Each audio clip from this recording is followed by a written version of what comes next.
안녕하세요. 드라마를 투파보는 잼잼 리뷰입니다.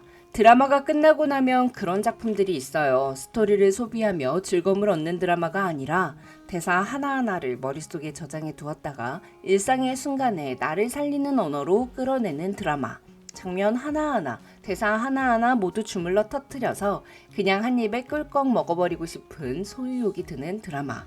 박혜영 작가님의 나의 해방일지는 할 수만 있다면 온전히 전부 갖고 싶은 작품이었습니다. 그래서 대본집 출판을 더욱 기다리고 있었어요. 하지만 드라마 종영 후 대본집이 출판되지 않더라고요. 그 아쉬움을 N차 시청으로 해소하며 곱씹고 곱씹기를 몇 달. 드디어 나의 해방일지 대본집이 출판되었습니다.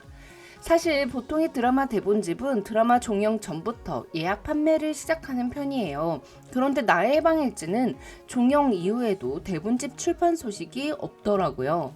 박혜영 작가님의 전작인 나의 아저씨도 방영 종료 후 약 4년 만에 대본집이 출판되었던지라 아무리 늦더라도 나의 해방일지도 꼭 대본집이 출판될 거라는 희망을 놓지 않고 있었는데 2023년 1월 다산북스에서 나의 해방일지 대본집을 출판했습니다. 대본집은 총 4권으로 구성되어 있고 양장 특별판과 일반판으로 나뉘어져 있는데요. 소장 가치를 중요하게 여기시는 분들이라면 옥스퍼드 블록 사은품이 함께 발송되는 양장 특별판은 각각 2,500세트 한정판이라 거부할 수 없는 굿즈가 될 것 같아요. 각 권 표지에 해방일지 주인공들의 얼굴과 함께 그들의 대사가 형압으로 새겨져 있는 걸 보고 다산북스 편집자님이 계시는 방향으로 절을 하고 싶더라고요. 대본집이 도착하면 대본집과 드라마를 비교하면서 다시 한번 드라마를 정주행할 건데요. 인생 드라마를 보는 데서 끝내지 않고 마음으로 읽어낼 수 있도록 종이책으로 만들어준 다산북스 관계자분들 추앙합니다. 대본집을 받기 전에 미처 하지 못한 말들을 남기고 싶어 영상을 만들게 됐는데요. 이번 리뷰는 나의 해방일지를 대표하는 해방, 추앙, 환대에 대해서 톱파보려 합니다. 그럼 리뷰 바로 시작할게요. 대한민국은 1945년에 해방됐지만 저희는 아직 해방되지 못했습니다. 무엇에서 해방되지 못했나요? 해방되려면 어떻게 해야 하나요? 라는 질문에 대한 박혜영 작가님만의 답은 추앙과 환대였습니다. 추앙이 사랑의 방법이었다면 환대는 사랑의 결과라고 볼 수 있었는데요. 해방은 자경이 어둠의 세계를 떠난다거나 염씨 삼남매가 계란 흰자인 경기도에서 벗어나 노른자인 서울로 옮긴다거나 하는 물질적인 상황이 변하는 게 아니었습니다. 현재 있는 상황을 전복시키지 않고도 내 문제를 바라보고 헤아릴 수 있다면 해방이었죠. 마음 한편으로는 자경이 어둠의 세계에서 벗어나 산푸싱크를 물려받고 미정이와 결혼에 꼴이 나는 엔딩을 바라기도 했으나 미정과 자경, 기정과 창이 모두 해방되기 위해 한 걸음 한 걸음 계속해서 어렵게 걸어가는 현실적인 끝맺음이 너무 좋더라고요. 추앙은 스스로 내가 얼마나 사랑스럽고 괜찮은 사람인지 알아가는 과정이었습니다. 사람으로부터 해방되고 싶다던 미정과 인간과 하는 모든 게 하기 싫었던 자경은 결국은 1이 아닌 2가 되면서 서로 추앙을 주고 받으면서 가득 채워줬죠. 나 자신을 사랑하라고 말하지만 말처럼 쉬운 일이 아니잖아요. 자신을 믿지 못하고 누구보다 내가 먼저 나서서 스스로를 깎아내리게 되는 일이 숱하니까요. 미정은 평범하지 않은 자신의 매력을 알지 못했어요. 미정을 비키니 대신 남색 수영복을 입는 따분한 여자라고 생각하는 사람이 미정의 주변에 많기도 했지만 스스로 자신을 사랑하려고 노력해 본 적이 없었죠. 하지만 자경은 미정의 날 것의 매력을 알아보고 추앙했고 점프 추앙을 시작으로 미정은 점차 채워집니다. 그런데 미정이 자신을 사랑할 수 있게 된 이유는 자경이 미정을 추앙했기 때문만은 아니었습니다. 그 시작은 미정의 추앙이었죠.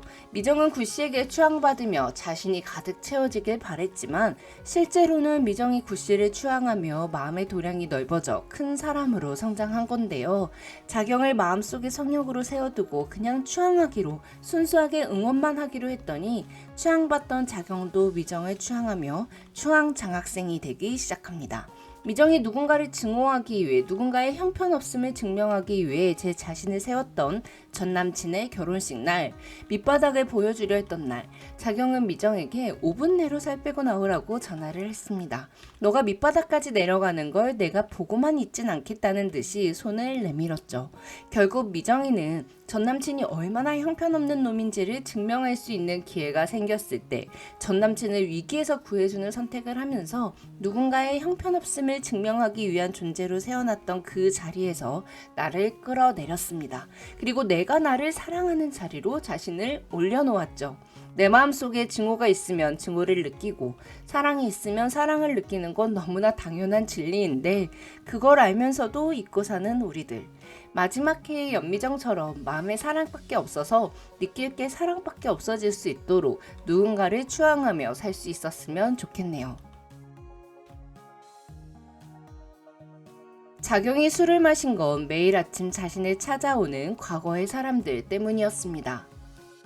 술에 취한 자경이 나는 행복하지 않고 지쳤으니까 벌은 조금만 달라고 했을 때 미정은 당신 왜 이렇게 예쁘냐며 아침마다 찾아오는 사람한테 그렇게 웃으며 환대하라 말했습니다. 자경이 힘겨움의 원인을 짚었고 솔직하게 말할 수 있게 됐기 때문에 미정은 솔직한 게 두려워 연기를 하던 자경의 변한 모습이 예뻐 보였던 거겠죠. 그 후 자경은 돈가방을 들고 튄 현진이 형을 환대하겠다며 살아서 만날 수 있기를 바라겠다고 말했습니다. 술값을 빚진 손님에게 너는 끝까지 나에게 예의 없었으면서 나는 왜 끝까지 예의를 지켜야 하느냐고 외치던 사람이 배신만 당하는 미정과 염재호를 답답해하던 자경이 현진이 형을 용서한다는 건 자경도 자신만의 성역을 만들어내고 있다는 뜻이겠죠. 배신자 형을 미정이 말대로 환대하겠다 다짐했더니 작지만 좋은 일들이 생깁니다. 아이가 엘리베이터 열린 버튼을 눌러 기다려주고 500원 동전이 운 좋게 하수구에 빠지지 않았습니다. 그런데 사실 이런 일들은 매일 일어났을 거예요. 항상 공허한 눈으로 술을 마시며 본인에게만 집중하던 자경이기에 이런 설레는 순간들을 볼 수 없었겠죠. 하지만 아침마다 찾아올 사람인 현진이 형을 용서하고 환대하기로 하면서 땅과 하늘만 바라보던 고개를 들었고 안 보이던 세상이 보이기 시작한 거죠. 미정의 말대로 미움 대신 환대하고 5분의 행복을 끌어모으면서 그렇게 한 걸음 한 걸음 서서히 변화되면서 새로운 날들이 시작되는 거겠죠. 창희의 말처럼 나를 1원짜리로 놓고 보면 나라는 존재는 77억 개 중에 1입니다. 거대한 산에 비하면 1은 한없이 소소하고 한없이 작죠. 그 소소하고 작은 존재가 100년 후에도 있을 것처럼 그렇게 먹고 자고 웃고 울며 요란스럽게 살아가요. 편의점 빚을 모두 갚은 창희는 난 1원짜리가 아니고 그냥 저 산이었던 것 같아. 저 산으로 돌아갈 것 같아 라며 폭풍 오열했습니다. 아무것도 아닌 1원짜리를 본인의 삶이라 생각하며 아둥바둥했지만 결국 자기 자신은 아무것도 아닌 1원짜리가 아니라 한자리에서 오랫동안 뿌리를 내려 버티고 있는 산 그 자체임을 깨달았다고 볼 수 있을 것 같아요. 봄이 오는 것 같다는 창희의 말에 현아는 봄이 오겠지. 봄도 오고 여름도 오고 겨울도 오고 라고 답했습니다. 현아의 말처럼 삶은 계속되고 다시 겨울은 오겠지만 인생을 환대하면 또다시 봄은 올 거라는 박희영 작가님의 메시지. 나의 방일지를 보면서 내 인생의 겨울이 왔을 때 삶을 견뎌낼 방법을 배운 것 같아요. 지금까지 드라마를 토파보는 잼잼 리뷰였습니다. 감사합니다.